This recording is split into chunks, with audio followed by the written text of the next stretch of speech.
It's a good bounce back win for us today. I thought we started the game with the right tone on the defensive end. And so that was that was by design for us to get back to our normal ways.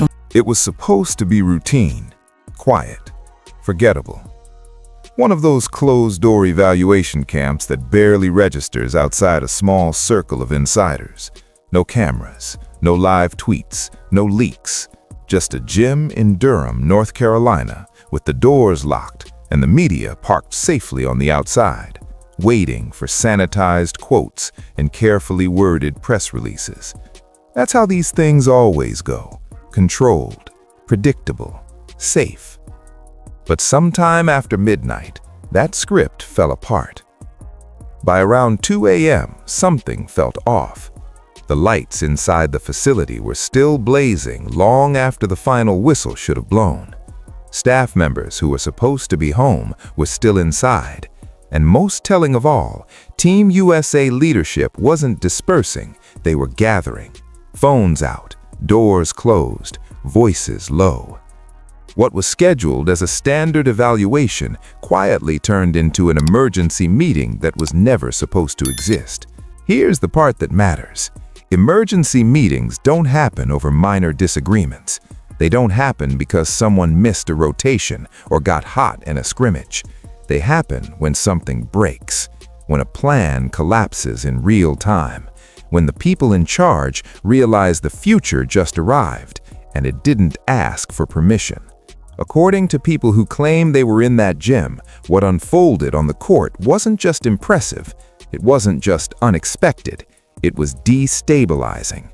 The kind of performance that doesn't just win a drill or dominate a matchup, but forces everyone watching to quietly reassess their assumptions about leadership, about hierarchy, about who this program actually belongs to.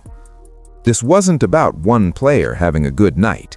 It was about a system being exposed, about long-standing rules suddenly feeling outdated, about a structure built over decades getting rattled in under an hour. And once that realization set in, there was no way to just pack it up and deal with it later. Too much had already happened. Too many people had seen it. What makes this moment even more unsettling is that it wasn't supposed to be public. There were no fans in the stands, no commentators narrating the chaos, no viral clips circulating online. This all happened in silence, behind locked doors, among people who understand exactly what they were witnessing and exactly what it means if word gets out.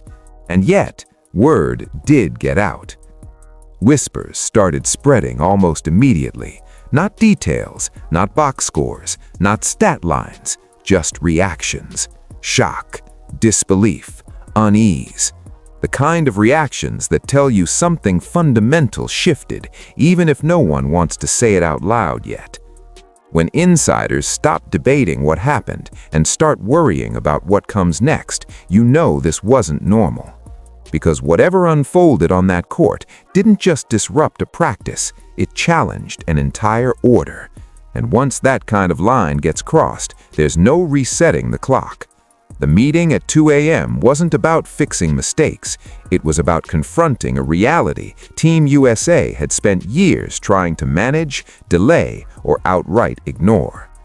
And to understand why that night spiraled so quickly, you have to go back to the moment this tension really began. The tension didn't start in Durham. It didn't start with a jersey, a scrimmage, or a late-night meeting.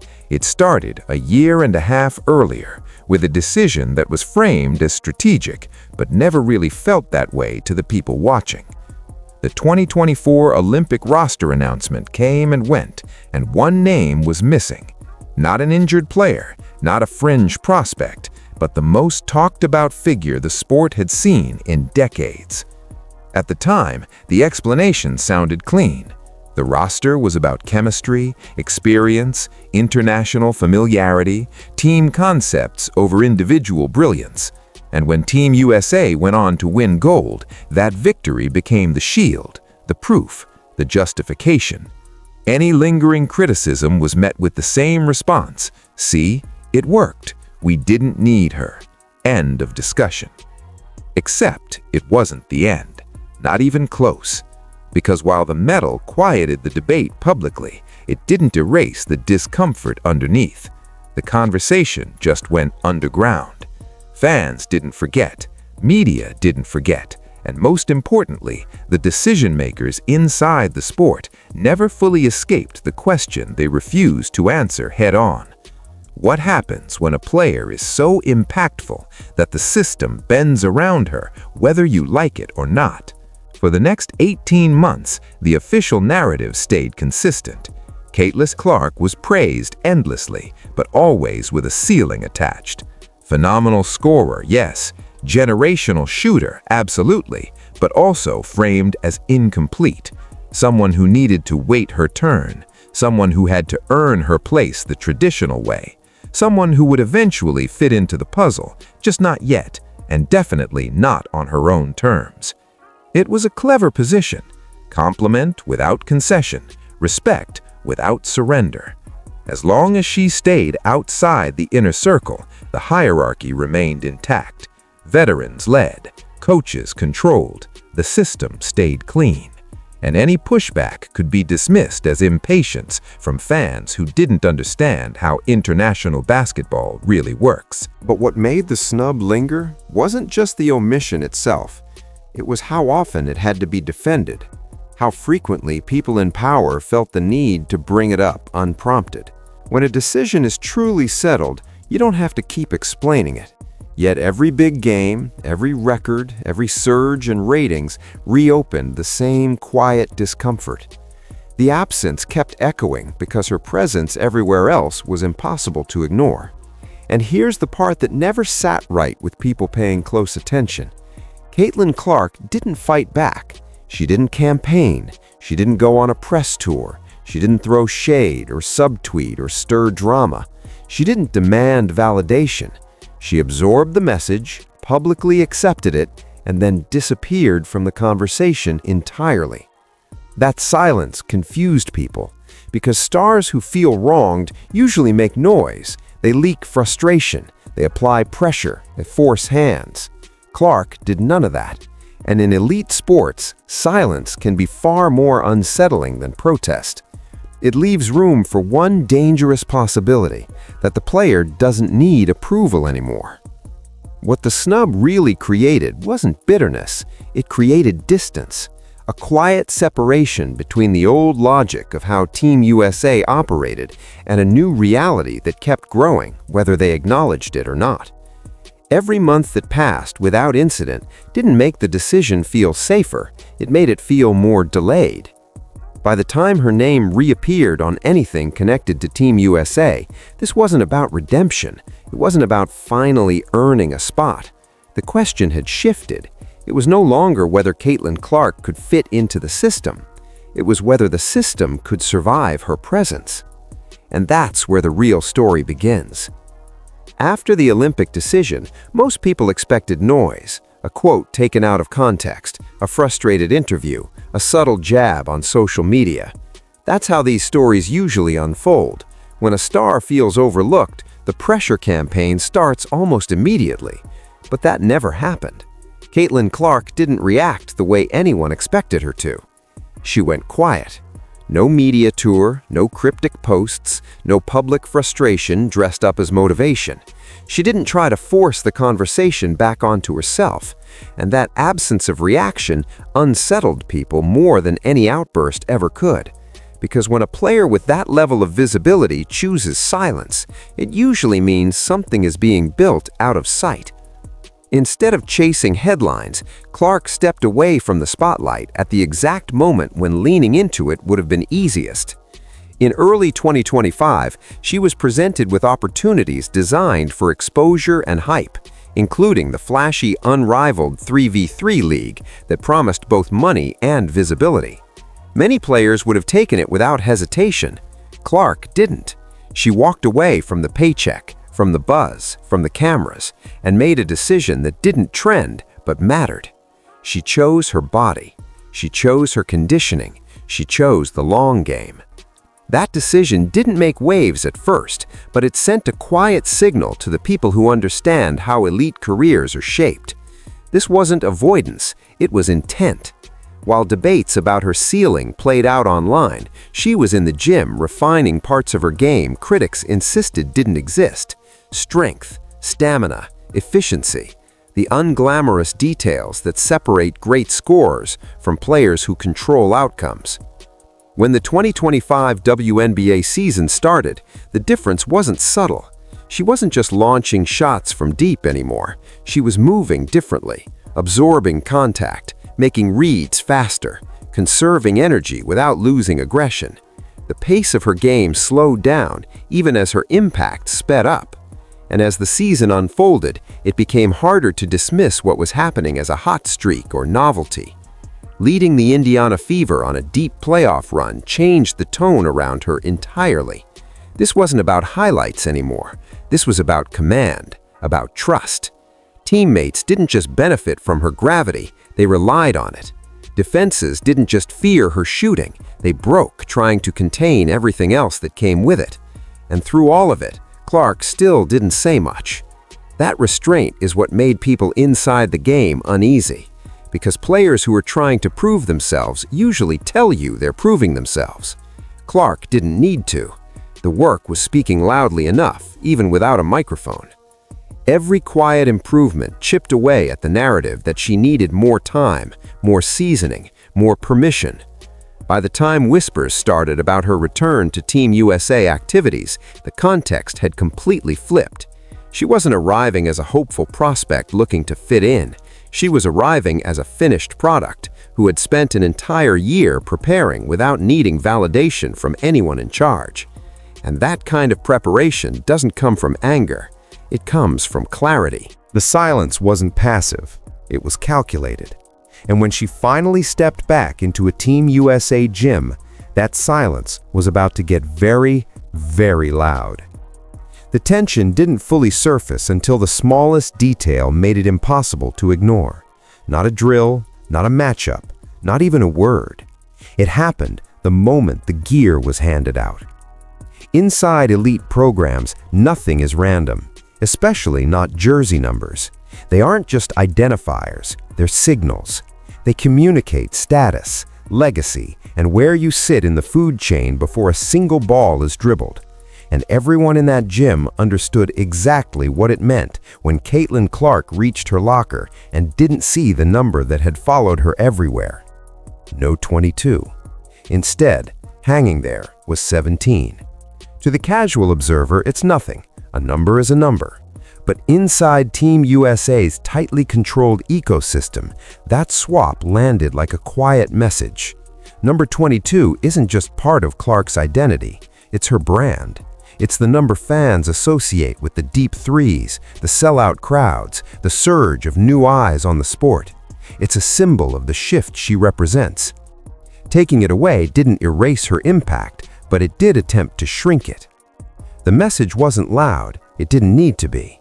You're not the center here. You're not bigger than the program. You'll fit where we tell you to fit. And the people watching closely knew it wasn't an accident. What made the moment unsettling wasn't the decision itself. It was how it was delivered. No explanation, no conversation, just a jersey on a hanger waiting to be accepted. A subtle reminder of who still believed they controlled the terms. Clark didn't react the way some expected. There was no pause, no complaint, no quiet request for a change. She didn't look around to see who else noticed. She didn't reach for her phone. She took the jersey down and put it on. But the room noticed anyway.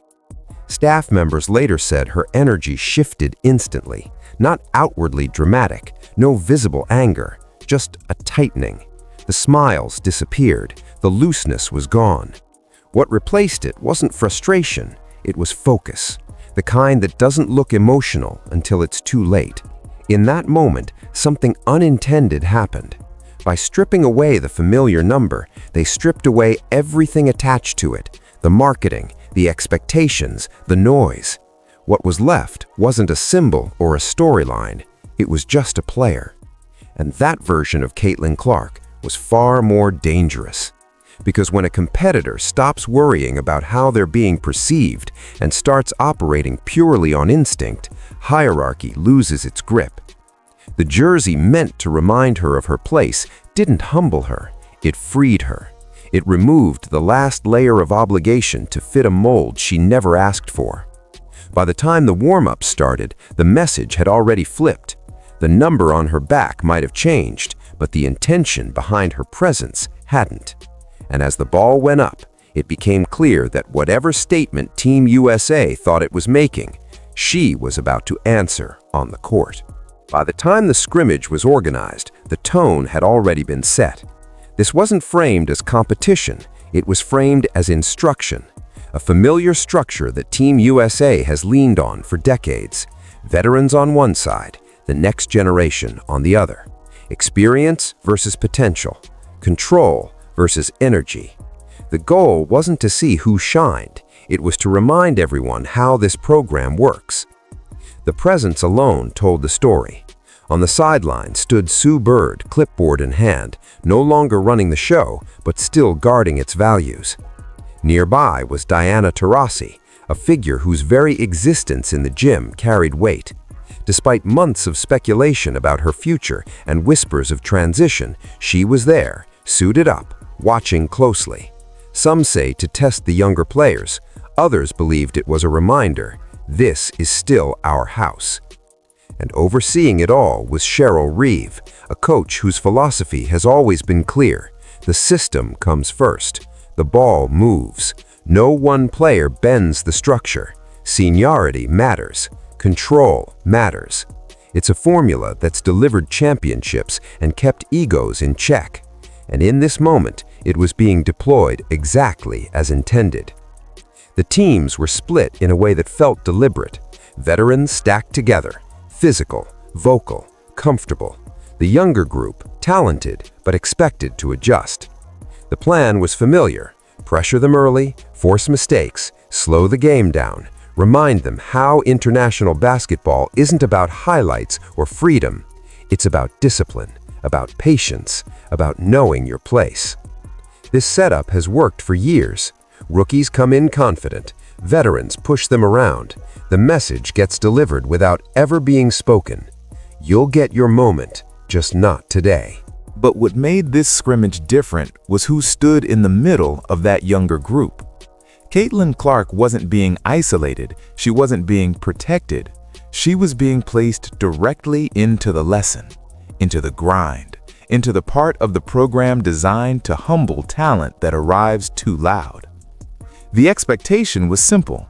She'd bring the ball up, call the set, move it, let the offense breathe. If she pressed, the veterans would lean on her. If she hesitated, they'd swarm. Either way, the hierarchy would hold. It always does. Only this time, something was off. The pace didn't feel instructional. It felt tense. The veterans weren't relaxed. The younger players weren't wide-eyed. And Clark, wearing a number that wasn't hers, didn't look like someone waiting to be taught. She looked like someone who had already done the homework and was now being tested on whether she'd follow instructions or rewrite them. What was supposed to be a controlled environment suddenly felt fragile, like one wrong decision could expose something no one wanted exposed. The kind of setup that only works if everyone agrees to play their role. And that agreement was about to disappear. Because buried inside this carefully constructed lesson was an assumption the program had always relied on, that the future would wait patiently for the past to move aside.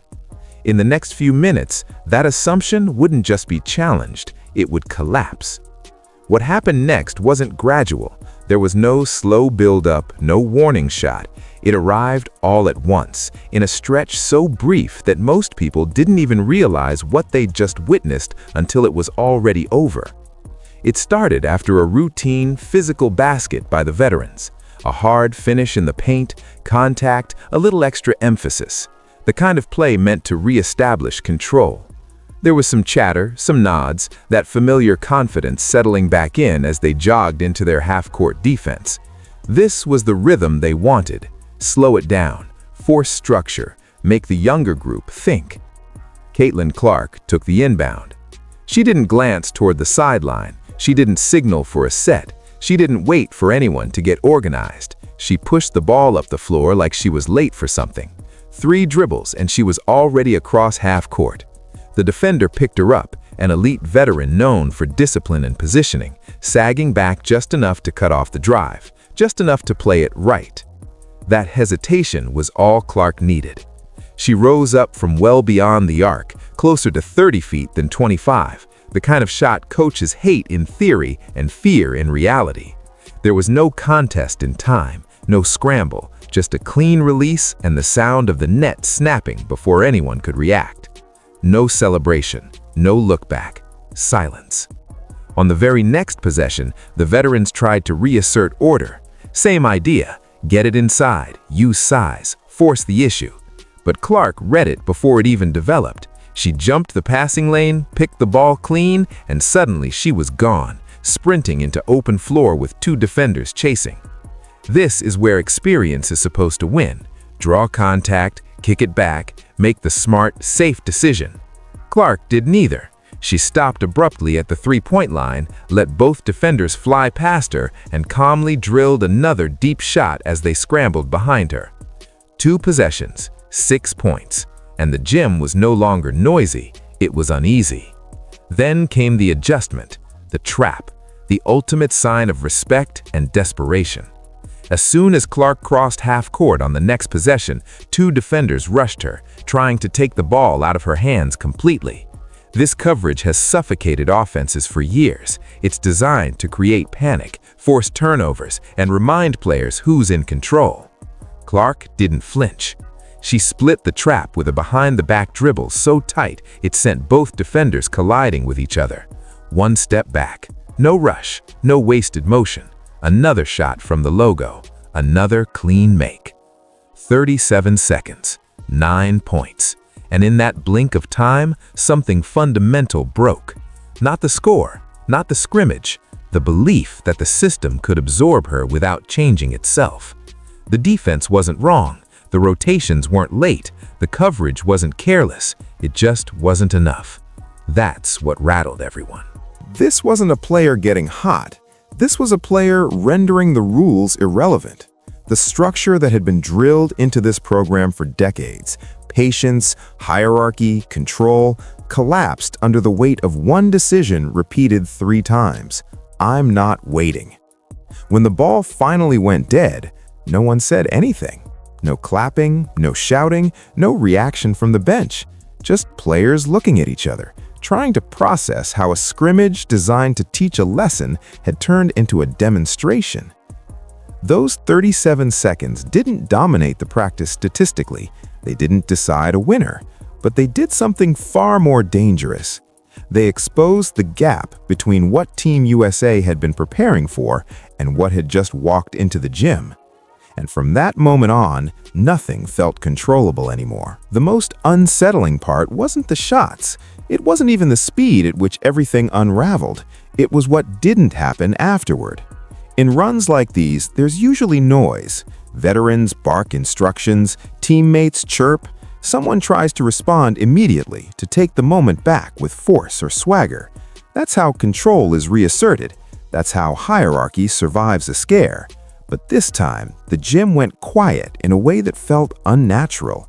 Not tense trash talk quiet, funeral quiet. Players stood still longer than necessary. A few glanced toward the bench, not for approval, but for reassurance. And on that sideline stood people who had spent their entire careers shaping this program, watching it all slip sideways without a clear response. According to reports from those present, Sue Bird didn't react the way people expected. There was no smile, no head shake, no subtle nod of appreciation. She didn't cheer, she didn't clap. She simply leaned toward an assistant and said something so quietly that only those closest could hear it.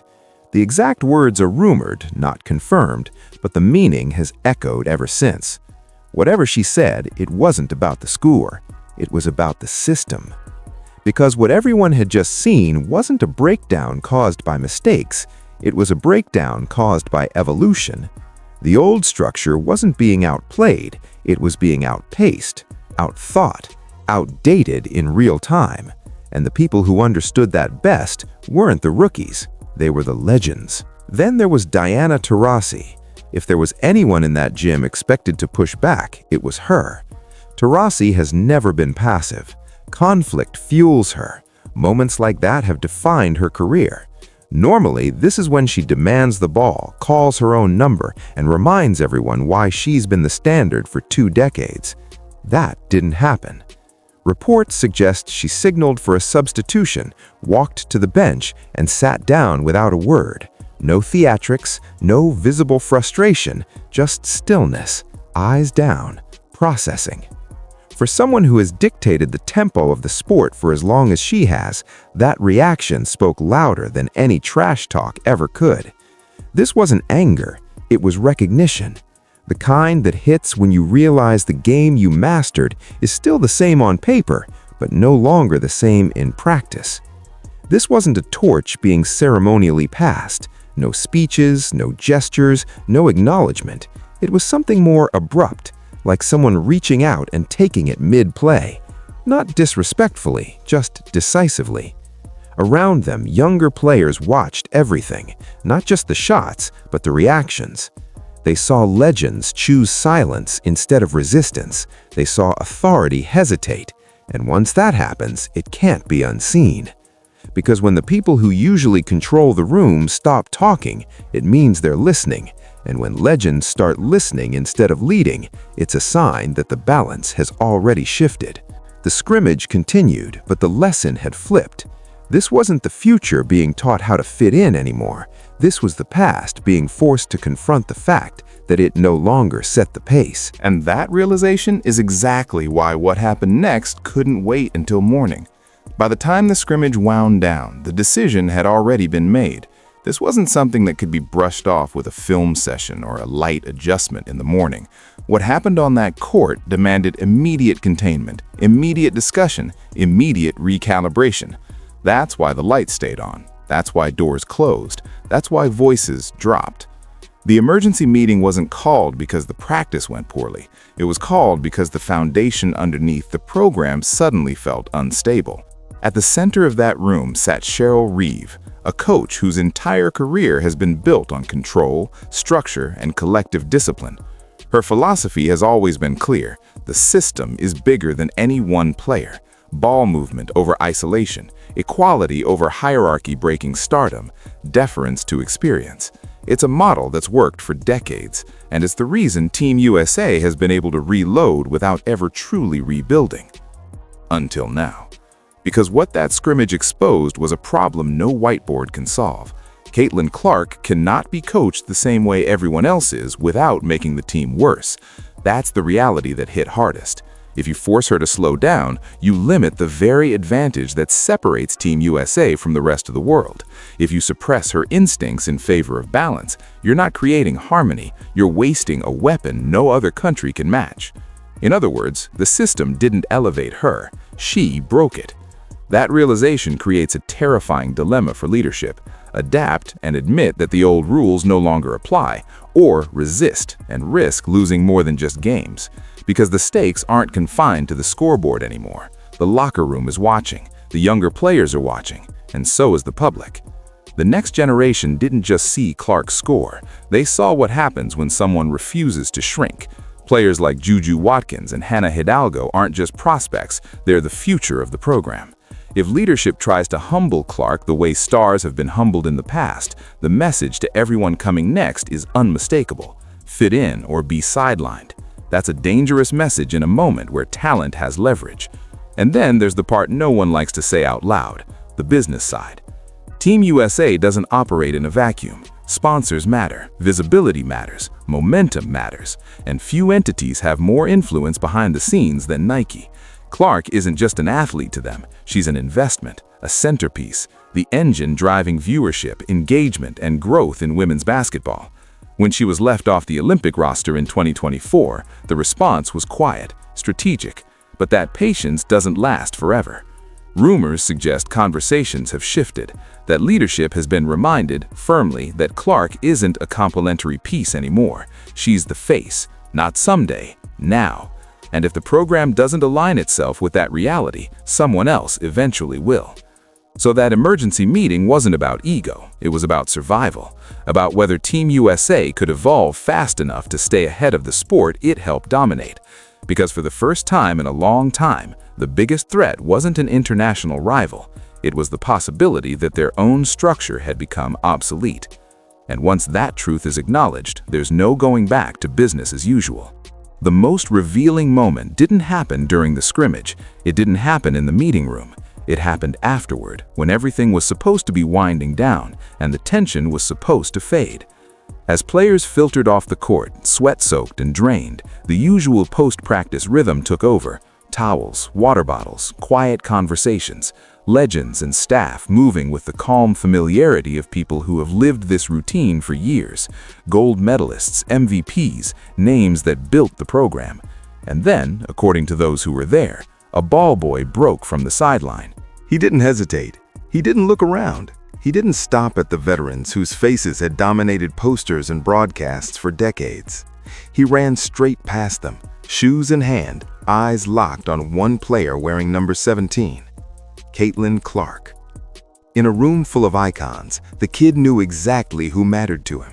That instinct wasn't taught. It wasn't political. It wasn't shaped by hierarchy or legacy. It was pure recognition. The same kind that fills arenas and drives ratings and shifts culture long before leadership catches up. Clark stopped, took the shoes, and signed them. No smile, no interaction beyond what was necessary, no acknowledgement of the moment's symbolism. She slung her bag over her shoulder and walked toward the exit, like someone who had already moved on. As she passed the conference room where coaches were still inside, still talking, still recalibrating, she didn't slow down. She didn't belong in that meeting. She'd already delivered her message where it counted. That small interaction said more than any leaked quote ever could. It showed where attention has already shifted, where influence already lives.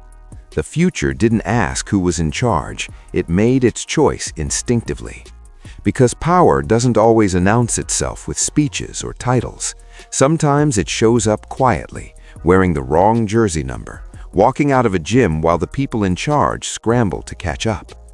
The number on her back said 17, but everyone in that building knew the truth. The hierarchy had already changed, the audience had already decided, and the only thing left for Team USA to do was accept what the sport had been telling them all along. The moment wasn't loud. It didn't need to be. It said everything. What happened in that gym wasn't a bad night for the veterans or a good night for one player. It was a line being crossed, quietly, irreversibly. The kind of moment that only makes sense in hindsight, when people look back and realize this was when everything tilted. For 2 decades, Team USA has operated on a simple formula. You wait, you learn, you defer.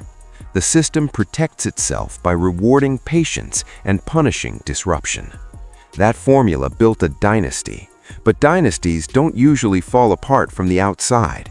They crack when the future grows faster than the rules designed to contain it. Caitlin Clark didn't demand change. She didn't announce a takeover. She didn't challenge anyone verbally. She simply played in a way that made the old order feel slow. And once that happens, there's no restoring confidence with speeches or meetings. You can't unsee the gap between what was dominant and what's now possible. The jersey number debate doesn't matter anymore. Neither do the snubs of the past. Those were symptoms, not causes. What matters is that Team USA is now staring at a choice it can't delay. Build around what the game is becoming, or cling to what it used to be and hope the margin for error still exists. And that margin is shrinking fast. The 2026 FIBA Women's Basketball World Cup is approaching, and the rest of the world isn't waiting. France is deeper than ever. Australia keeps closing the gap. Talent is spreading. Systems are evolving.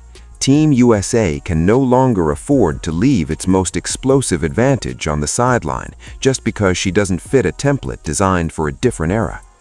That's why the meeting in Durham mattered, not because of what was said, but because of why it had to happen at all. Control slipped faster than anyone expected.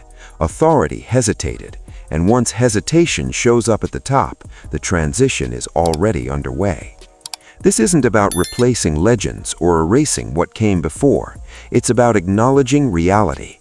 The future didn't arrive politely. It didn't ask to be ushered in. It showed up at 2 a.m. in a silent gym and forced a decision no one wanted to make yet. The Caitlin Clark era didn't begin with a press release or a ceremonial passing of the torch. It began with discomfort, with silence, with a system realizing it no longer sets the pace. The emergency was real, the panic was real, and from this point forward, Team USA isn't deciding if it changes, only how quickly it's willing to get out of the way.